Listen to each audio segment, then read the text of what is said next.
Assalamualaikum warahmatullahi wabarakatuh. Hai anak-anak, bagaimana kabarnya hari ini? Masih tetap semangat kan? Dalam kesempatan kali ini, Bu Aida akan menyampaikan materi tentang organ gerak hewan. Anak-anak, sebelum kalian memahami materi yang akan Bu Guru sampaikan, mari kita perhatikan tujuan pembelajaran yang harus kalian capai hari ini. Yang pertama, kalian dapat menyebutkan alat gerak hewan dan manusia dengan benar. Yang kedua, kalian dapat menentukan ide pokok di setiap paragraf dalam bacaan dengan tepat. Yang ketiga, kalian dapat mengembangkan ide pokok menjadi sebuah paragraf secara runtut. Baiklah anak-anak, langsung saja kita belajar materi kita yang pertama. Coba kalian perhatikan gambar hewan di samping. Apa nama hewan pada gambar di samping? Dan apa yang kalian ketahui tentang gambar hewan di samping? Benar sekali, gambar hewan di samping adalah kelinci. Kelinci merupakan hewan yang lucu. Ia memiliki bulu yang tebal serta dapat melompat dan berlari dengan sangat lincah. Lalu, tahukah kamu mengapa kelinci dapat berlari dan melompat dengan lincah? Jawabannya adalah karena kelinci didukung oleh organ-organ geraknya. Pada dasarnya, organ gerak kelinci serta hewan lainnya hampir sama dengan organ gerak manusia. Tanpa organ gerak, kita tidak bisa melakukan aktivitas apapun. Anak-anak, salah satu ciri makhluk hidup ialah bergerak. Bergerak dapat diartikan sebagai berpindah posisi, baik seluruh atau sebagian dari tubuhnya. Makhluk hidup akan bergerak apabila makhluk hidup tersebut terkena rangsangan, baik seluruh atau sebagian dari tubuhnya.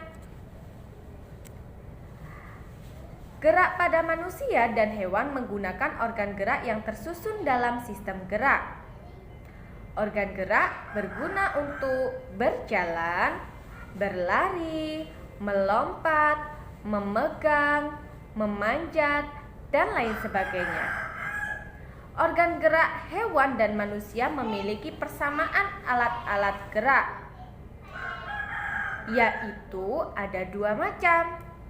Yang pertama, yaitu alat gerak aktif yang berupa otot. Sedangkan yang kedua, yaitu alat gerak pasif yang berupa tulang.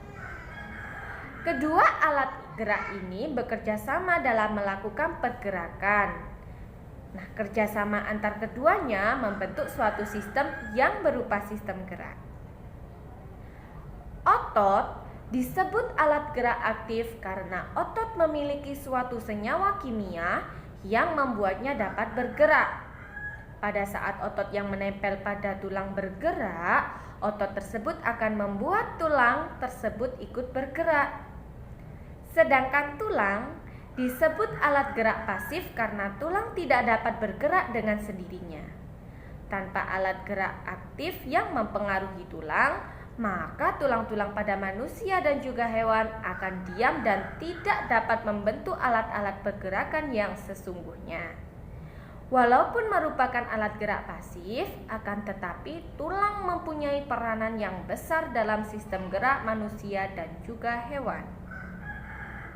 Baiklah anak-anak, setelah kalian mempelajari materi tentang organ gerak, selanjutnya kalian akan mempelajari materi tentang ide pokok dan juga kalimat pengembang. Apa yang kalian ketahui tentang ide pokok dan kalimat pengembang? Pertama-tama, Bu Aida akan menjelaskan dulu mengenai pengertian dari ide pokok dan juga kalimat pengembang. Ide pokok merupakan gagasan yang menjadi dasar sebuah paragraf. Ide pokok biasanya disajikan dalam kalimat utama.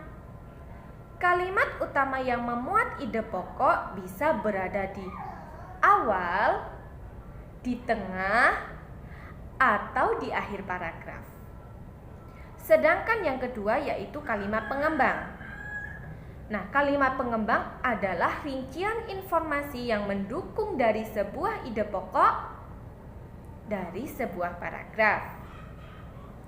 Nah, setelah kalian mempelajari tentang ide pokok dan kalimat pengembang, untuk mengukur sejauh mana kalian memahami materi yang sudah Bu Aida sampaikan, Bu Aida memiliki tugas yang harus kalian selesaikan. Tugas kalian adalah bukalah bukumu, tema 1 halaman 3, ada bacaan dengan judul Organ Gerak Manusia dan Hewan. Nah, dari bacaan tersebut temukanlah ide pokok dan kalimat pengembang dari masing-masing paragraf pada bacaan tersebut. Selain dapat menemukan ide pokok dan juga kalimat pengembang, kalian juga harus bisa mengembangkan ide pokok menjadi sebuah paragraf yang padu. Nah, tugas kalian adalah bukalah buku tema 1 halaman 5, kemudian pada halaman tersebut terdapat 3 ide pokok yang harus kalian kembangkan menjadi sebuah paragraf. Kerjakanlah tugasmu itu pada buku tulismu masing-masing. Kemudian laporkan hasil pekerjaanmu itu kepada Bu Guru.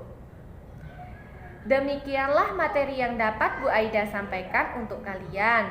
Semoga apa yang Bu Aida sampaikan bermanfaat dan menambah pengetahuan kalian. Apabila selama Bu Aida menyampaikan materi ada tutur kata yang kurang berkenan, Bu Aida mohon maaf yang sebesar-besarnya. Akhir kata, wassalamualaikum warahmatullahi wabarakatuh.